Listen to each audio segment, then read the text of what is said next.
E eu lembro uma vez que eu falei pra minha mãe, assim, ó, mãe, eu vou indo fazer uma entrevista tal pra estágio. Ela falou assim, onde que você vai fazer? Eu falei, no JP Morgan. Ela, no quê? Não, no JP Morgan. O que é isso? É um banco de investimento. O que é isso? É um banco que, poxa, que analisa investimentos, que tem clientes que buscam investir. Enfim, mas não adiantou muita coisa. Ela falou, tá bom, então eu vou fazer o seguinte, eu vou acender uma velinha pra você. Isso era tudo que ela poderia ajudar. E aí eu fui lá, tal, ia pra entrevista lá, tal. Fui pegar o ônibus, chovendo pra caramba, né? Uma daquelas, tempestades, assim, torrenciais em São Paulo, tudo parado. O ônibus não passava. Aí eu falei, cara, vou ter que ir a pé. Fui a pé. Peguei meu guarda-chuvinha, fui a pé. Putz, cheguei meia hora atrasado pra entrevista lá no JP Morgan. Você vai lá um escritório maravilhoso, as paredes de madeira, sabe? Quadros, assim, de grandes pintores na parede. Um negócio assim, lindo. E eu cheguei lá ensopado, meia hora atrasado. Aí eu entro na entrevista, né? Era uma dinâmica de grupo. Tinha um monte de aluno com camisa de alfaiataria, com as iniciais, sabe? Tudo. Com abotoadura, sabe? Um negócio mó bonito e tal. Aí eu olho pra mim mesmo assim, a camisa, o ombro batia no cotovelo quase, entendeu? Que eu sou pequeno, achar roupa social pro meu tamanho é muito difícil. A calça gigante também. Eu olhei assim e falei, nossa, eu tô com roupa social meia branca e tal. E ninguém tá usando meia branca. Então, se pá, não é pra usar meia branca com roupa social. Então, assim, eu fui meio que aprendendo dessa forma. E aí, até na ocasião foi engraçado, porque eu falei, poxa, aqui eu rodei, vou tomar um pau e tal.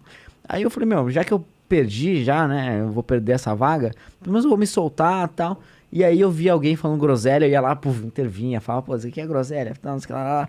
E acabei passando, e trabalhei lá. Então, assim, mas o meu aprendizado foi meio que na marra. Se minha mãe fosse diretora de empresa, algo assim, ela falasse, senta aqui do meu lado então, filhão. Você leu o jornal hoje?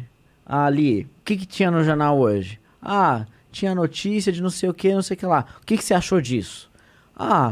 Você não tem opinião sobre? Você não tem que ver, que não, sabe? É outro tipo de coaching, assim, né? Vamos lá no shopping, comprar roupa tal pra entrevista. Não, vou ligar, o fulano de tal vai passar aqui no apartamento, tirar suas medidas. E aí vai fazer a camisa pra você, vai entregar bonitinha pra você pra entrevista. E além disso, vai falar assim, como é que faz um fluxo de caixa? Que sempre tem toda a pergunta na área financeira, sempre pergunta como calcula um fluxo de caixa. Eu nem tinha ideia, entendeu? Que essas eram as perguntas. Então, assim, como é que vai competir, entendeu? É muito difícil, assim, né? E, enfim, eu nem lembro por que a gente chegou nesse assunto, mas realmente, assim, as condições são completamente diferentes e muitas vezes a escola não dá as referências básicas para alguém conseguir um bom emprego. Né? E você falou a história, eu acho que o Murilo também se identifica muito quando a gente entrou na KPMG, que a gente foi auditor. Sim. E antes a gente era estagiário do Bradesco. A família, super legal. Nossa, fui trabalhar no Bradesco, que top e tal. Só que a gente não estava aprendendo nada, não criticando o banco, mas eu acho que os bancos tradicionais eles não têm a mesma desenvoltura que um banco de investimentos, do que uma corretora para a área financeira. Sim. Então, na hora que a gente falou, vamos virar auditor, mas o que é KPMG? O que é auditoria? Então, você tá louco? Você tá ficando louco? Vai sair do banco? Não, isso é coisa correta? Isso é coisa... Não, mas o Bradesco é cliente da KPMG. A KPMG é maior que o Bradesco. Aí, na hora de explicar, é o que você falou. Ninguém vai te dar uma dica. A entrevista vai ser assim, veste a roupa tal, ou vamos no lugar tal. Porque não tem a noção, não tem um consciência. Minha mãe nunca fez uma entrevista na vida. Minhas professoras na escola também nunca fizeram uma entrevista Minha assim. Minha mãe sempre trabalhou formal, em mercado, trabalhava no Carrefour, mano. Sua mãe trabalhava em hospital. Hospital, já foi faxineira. Não tinha noção de como que é o meio corporativo. E aí, infelizmente, eu entendo esse lado da galera que tá estudando e não sabe como que funciona o mundo lá fora. Sim. Galera que não sabe como funciona o bairro do lado, porque sempre fica só no bairro. E tem tanta gente talentosa, assim. Tem muita, na favela. E é muito, muito. E o lance é o seguinte, poxa, se essa pessoa tivesse mais informações, sabe, do caminho que ela poderia percorrer, ela teria, no final de contas, construiria uma trajetória muito mais bem sucedida. Porque tem algumas escolhas que você faz que são determinantes, sabe? Por exemplo, poxa, será que eu seguro um ano para fazer um cursinho social e tentar entrar numa universidade melhor? Ou eu já entro nessa agora e tal, não sei o quê? Cara, via de regra, segura e tenta entrar numa universidade melhor. Isso é a primeira porta de entrada, é a primeira chave que vai diferenciar A de B. qual que é o nomezinho da instituição onde estudou na universidade. Tem nome que tem empresa que descarta. Exato. Então, assim, se fosse lá em banco de investimento e tal, pô, viu uma universidade que eles não consideram uma universidade top, tá fora, entendeu? Isso é muito complicado, né? E às vezes a gente não tem essa informação para tomar as decisões na hora que a gente precisa tomar a decisão. Então, não é trivial, assim. Infelizmente, as informações são muito assimétricas. Tem gente que já tem de cara muita informação, tem gente que a grande maioria tem que correr atrás sem nenhuma referência, né? Então isso é muito complicado.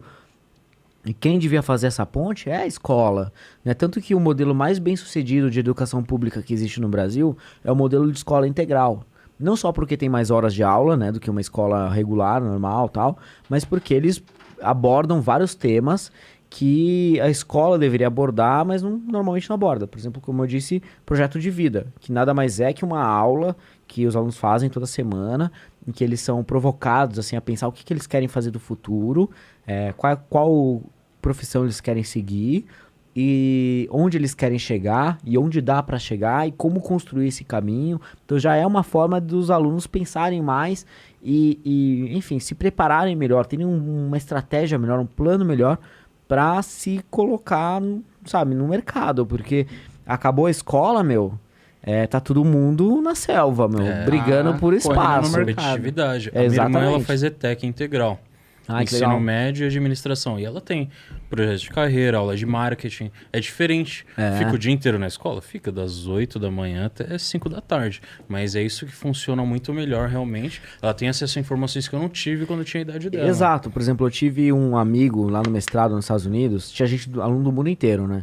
Eu tinha um colega de turma, por exemplo, americano, que trabalhava na CIA. Aí ele virou um dia pra mim e falou assim, pô, já trabalhei no Brasil e tal. Eu falei, o que você tava fazendo? Não posso falar, tal. Eu falei, não, tal. Então, assim, cada uma história mais maluca que o outro. Outro era advogado na África do Sul, de direitos humanos. O outro era consultor de uma consultoria muito grande, um alemão que estudou na Inglaterra. Então, assim, e esse moleque, por exemplo, esse alemão aí que estudou na Inglaterra, ele teve 8 horas de aula todos os dias a vida inteira. E aí são 8 horas de aula, de fato. Quando você pega, por exemplo, o ensino regular no Brasil, são 4 horas e meia de aula, geralmente, você desconta o absenteísmo de professor, que é quando o professor falta sem avisar e tal. Que no estado de São Paulo é por volta de 30% a 35%. Ou seja, a cada 100 aulas que o estado contrata, 65 de fato acontecem. As 35 não, tá vendo? Então a gente começa a ver que às vezes o dinheiro também não faz milagre. Tem que ter boa gestão, tem uma hora tem de que ter... aula exatamente. Por quê? Porque a carreira do professor... Por vários motivos. A carreira do professor é muito mal desenhada. Ele tem que dar aula em várias escolas, aí tá no transporte, pede uma aula, não consegue se preparar para outra e tal, é um caos. O ideal é que o professor fique numa escola só, 40 horas semanais, tudo certinho. Então, as redes educacionais ao redor do Brasil estão se ajustando para isso. Mas, enfim, tem todos esses problemas aí. Quando você desconta isso, absenteísmo de professor, quando você desconta o tempo que demora para o professor fazer chamada, sabe, controlar ali a sala para que tenha disciplina, para que ele consiga... Na média, não bate 2 horas de aula por dia. 2 horas de aula por dia. Então, assim, grosseiramente... Não chega a 2 horas. Não chega. Quando você soma o total de horas que o aluno recebe em um ano e o total que ele deveria receber, assim, o número de aulas, né, que são 200 aulas por ano, e você divide, né, o total de horas por 200, você vê que não chega, dá, sei lá, 1h30.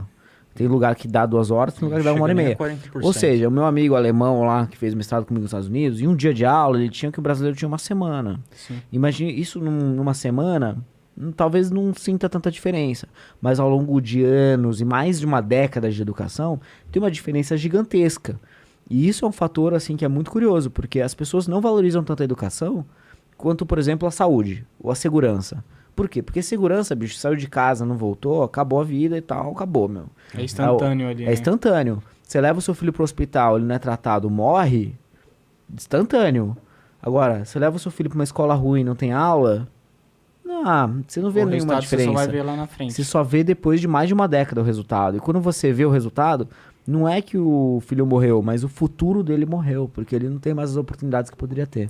E a educação sempre vai ser estrutural, né? Porque quando a pessoa tem uma melhor educação, ela vai ter mais oportunidades, vai ter mais conhecimento e ela vai garantir uma saúde melhor para ela lá na frente, vai ter mais segurança. Exatamente. Tudo começa aí. É engraçado porque a gente estava até conversando no caminho, tem muita lei, muita ação que político tal quer tratar, que é como se fosse colocar câncer num band-aid, em vez de fazer o tratamento ideal. Sim. Então, esse é um problema muito grande que eu vejo. Ah, tem um BO aqui. Ah, e vamos fazer essa ação aqui que resolve. Mas não resolve que é nada. temporária, né? Eles não querem cuidar da causa, né, do problema. E a educação é particularmente difícil, porque é um sistema aberto.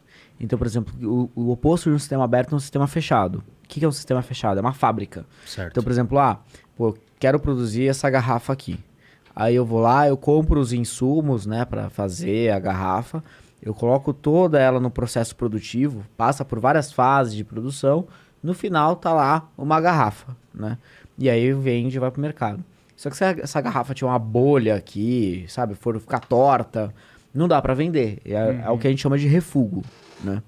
O que você tem que fazer? Você tem que ver, poxa, teve algum problema aqui. Deixa eu voltar no processo produtivo para ver onde foi esse problema. Aí você vai lá e identifica que foi lá no forno, sei lá, no forno industrial. Ah, o problema foi no forno. Então, se eu ajustar melhor a temperatura, não vai ficar mais torto. E pronto, você resolveu o problema.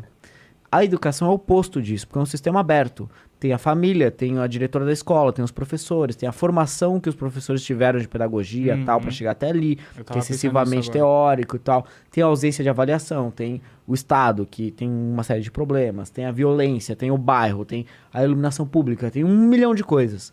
E tudo se interrelaciona. Então, quando a coisa não dá certo, é muito mais difícil você ver como resolver o problema. Por isso que é importante... na educação está sempre olhando para evidências científicas, que nada mais é do que pesquisas que mostram o que funciona e o que não funciona para melhorar a educação. Então, por exemplo, eu quero testar como melhorar, como reduzir o abandono escolar. Então você vai lá e você faz várias ideias diferentes de política pública, né, de projeto. Um é a escola ligar para a família, o outro é acionar o serviço social, a outra é, sei lá, ter alguém da escola para buscar o aluno em casa. A outra é não fazer nada. Aí você começa a medir os resultados de abandono escolar ao longo do tempo e você vê quais dessas políticas públicas tiveram maior resultado com menor custo. E aí você começa a falar, essa daqui é boa, hein? As escolas têm que fazer isso. Se fizer isso daqui, vai cair o abandono escolar, que é fundamental. Porque se o aluno abandona a escola... ele já vai pro trabalho informal, ele já não consegue mais... vários amigos nossos não terminaram. Exatamente. No Brasil, a cada 100 alunos que iniciam o ensino fundamental, só termina o ensino médio 57. 43 abandonam.